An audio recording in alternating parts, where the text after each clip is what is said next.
Okay, you crazy bitches, I promised you a recap of all the main characters in the house, so let's go. We are going to start with Brian Albert and Nicole Albert. They are the owners of 34 Fairview. This is where the incident heard around the world came to light.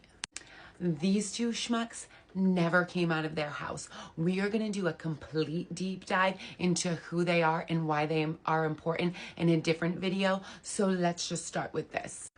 Two of their children were present for the disaster that night. Brian Albert Jr., it was his birthday, and Caitlin Albert, their daughter. And then we have Chloe, aka Cora, the dog. Caitlin Albert was out that night with her family. Her boyfriend, who is now her fiance, Tristan Morris, had to take a little nappy because he was going to be busy plowing all night. But Caitlin, who was supposed to be sleeping at her parents' house that night, randomly does a little textaroo to her hubby-to-be and says, "Get me the F out of here." And she allegedly takes Chloe, aka Cora. It's all alleged. Brian Albert Jr. had two friends that are relevant this night.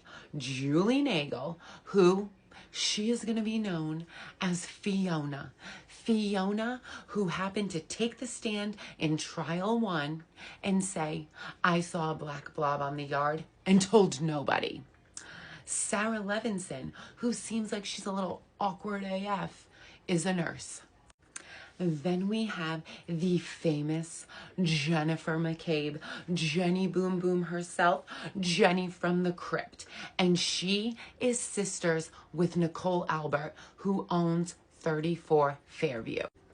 Jenny Boom Boom herself is married to Mr. Matt McCabe, who loves to also insert himself in places that he doesn't belong.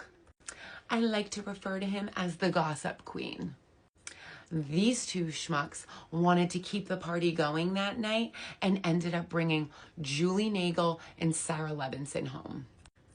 Jenny Boom Boom and Matty Boy himself have 4 daughters. The only one relevant here is Miss Allie McCabe.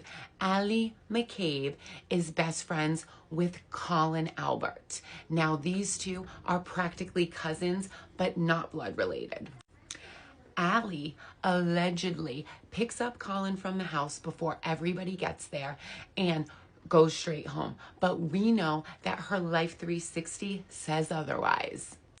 Now we're going to talk about the Albert brothers. Let's start with Kevin.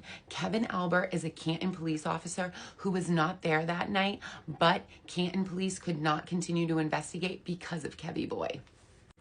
Chris Albert, the selectman of Canton, is married to Julie. We're going to mention Julie is the lovely Dunkin' Donuts delivery lady who decided it was smart in a freaking nor'easter that she was going to leave donuts on Brian Albert Jr.'s car at like 7 o'clock in the morning.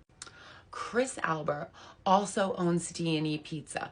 Julie said she had a migraine that night and she was just going to go home. These two imbeciles procreated Mr. Colin Albert himself, who is a third-party culprit, but no longer can be a third-party culprit because BBB said no. Then we have Mr. B. Higgs himself, Brian Higgins. He is the alleged texting lover of Karen. And we say Karen just had a weak moment. She was never going to end up with this fool. Now that you see the connection of all of these main characters that were there at the house the alleged night of the collision, I am going to deep dive this weekend into who they are, what they testified in trial 1, and why the defense is going to bring their asses back. So stay tuned, bitches. Roger that.